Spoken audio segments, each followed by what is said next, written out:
So last video में मैंने बात की जब इमेजिनेशन करते हैं एआई के अंदर तो हम जो सोच रहे होते हैं उसका आउटपुट हमें वैसा क्यों नहीं मिलता। अब उसके मेन रीजंस होते हैं जो हम प्रॉम्प्टिंग डालते हैं उसमें कुछ इश्यू होते हैं।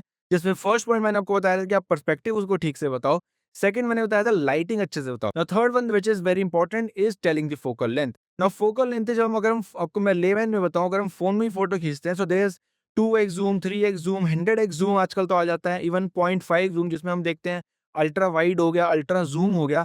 That is all kind of focal length. उसमें थोड़ा आपको एग्जांपल बताता हूँ क्या क्या फोकल लेंथ होते हैं और उसके बाद आपको एक मैं प्रॉम्प्ट के साथ एक एग्जांपल भी जरूर दूंगा। ये डिटेल चार्ट है जो मैंने इमेजेस 2.0 के अंदर ही बनाया है। इसमें आप कुछ देखेंगे तो 14 mm 16 mm एंड 20 mm ये है ultra wide super wide. I guess third इसने गलत लिख दिया अल्ट्रा वाइड।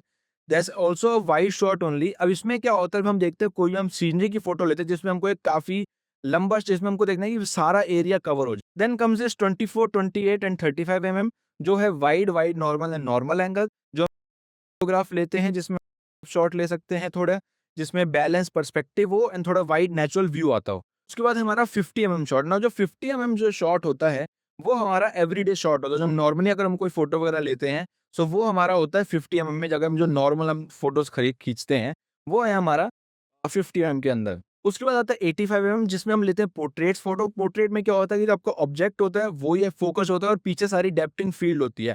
कैमरे में भी हम जो पोर्ट्रेट फोटोग्राफ्स लेते हैं वो यही सेम चीज होती है।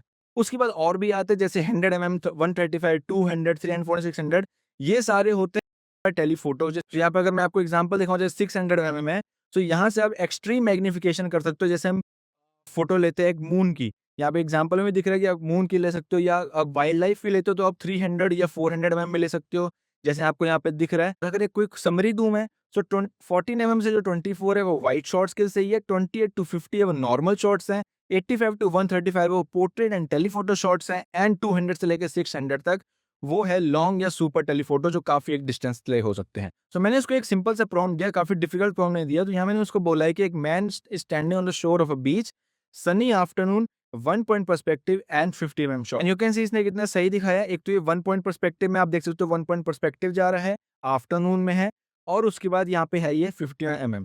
अब इसको मैं क्या करता हूँ इसको मैं कर देता हूँ 85 mm। तो यहाँ पे आप देख सकते हो इसने काफी अच्छे से करा है कि देखो डेप्थ इन फील्ड आ गई। Even if you can see ध्यान से आप देखोगे तो यहाँ पे एक थोड़ा सा स्लाइटली कैमरा भी आगे गया है जो आपका 85 mm लेंस है। और अब इसको मैंने बोल दिया कि इसको आप बना दो एक 200 mm शॉट जो टेलीफोटो काफी ज़ूम इन फोटोग्राफ होती है। एंड अब जब आप देख सकते हो कि 200 mm का कितना अच्छा रिजल्ट उसने दिया है कि कैमरा जो है ज़्यादा ऑब्जेक्ट के क्लोज जा चुका है और सिर्फ वहाँ पे 200 mm में ही हमको वो ऑब्जेक्ट। सो इसका पार्ट 4 आएगा कल। मिलते हैं नेक्स्ट वीडियो में। Bye bye.